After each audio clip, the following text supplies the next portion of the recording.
So I want to bring in Fox News senior strategic analyst, retired General Jack Keane. How you doing, General? Good morning to you. You told our producer some very interesting things. You still believe a full-scale invasion is unlikely. Explain.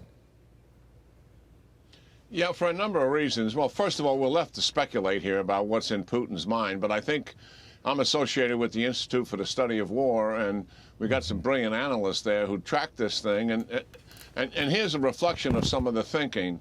One, it's not in Putin's pattern. You know, he is broken from the Soviet Union model, and we saw that in Georgia. He didn't seek ownership. He's seeking influence and control, and he brought his troops up to the capital, short of the capital, and then withdrew them. And they stayed occupied in a smaller portion of Georgia. The same thing in Ukraine. After the people ran out his stooge, Yanukovych, who had a close association with Russia, and he annexed Crimea and moved into eastern Ukraine, he clearly could have toppled the anti-Russian government and installed his own government. But that would have meant ownership, and a lot of consequences go with that. The other thing is that he hasn't prepared, Bill, his population for the increase in casualties would go with a full-out invasion and occupation of Ukraine. Actually, he's still telling his domestic audience what he's telling us. We have no intention of conducting an invasion. Another thing is there would be huge international pushback for him in taking over a sovereign country that is a fledgling democracy. And economically, that would have impact on him even without the sanctions that the United States intends to impose. And then something we've said before, he knows full well that this would lead to a protracted war, resistance by the Ukrainian people, and insurgency on his hands for years. So I think most likely, if he's going to conduct an invasion, a limited attack, eastern Ukraine, the Donbass region, he would do that in concert with a full-out cyber attack, maybe take down the electric grid, the financial system, shut down the energy sources that are going in Ukraine, which he's already cut back on significantly, and attempt to get some major political concessions out of the Ukraine government. The other thing is the units in Belarus will likely, some of them will stay permanently. I think that's a foreign policy decision that he has likely made. Some of those troops may come across the border in a limited attack to relieve some of the pressure that's in the east and maybe get some of those forces to move away to make it easier for his limited attack. But still, they are not the main effort forces that he has in the east and south right now. When you analyze who those troops are, they're a hodgepodge of units from the east and from other parts of Russia.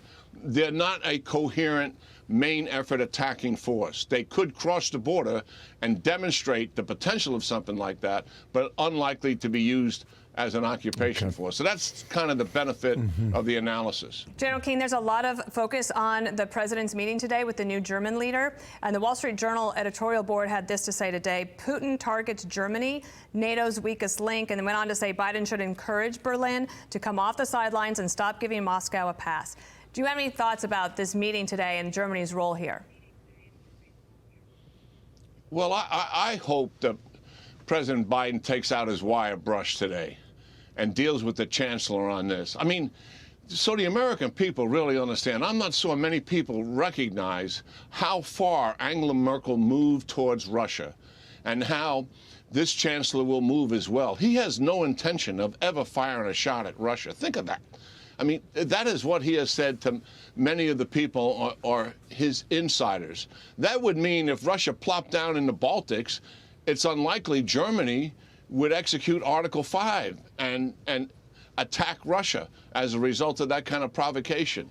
What they made the same decision that many leaders in the United States made with China.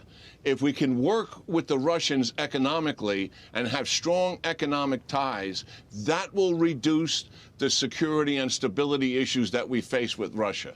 And boy, has that failed miserably, just like it did with China. And I think it's time to take the gloves off dealing with Germany here. Putin has taken advantage of this division that exists, certainly. Macron is going to see Putin today. He's negotiating with Putin outside of the realm of the United States, and he's doing that because he doesn't believe that Europe should be so dependent on the United States to lead all of the negotiations with Russia and other issues that they have. So this all gives advantage to Putin, in my judgment. Whole lot of talking going on. Thank you, General. Institute for the Study of War, Fox News military analyst. Thank you, General, Thank you, for coming back today. I'm Steve Doocy. I'm Brian Kilmeade. And I'm Ainsley Earhart. And click here to subscribe to the Fox News YouTube page to catch our hottest interviews and most compelling analysis.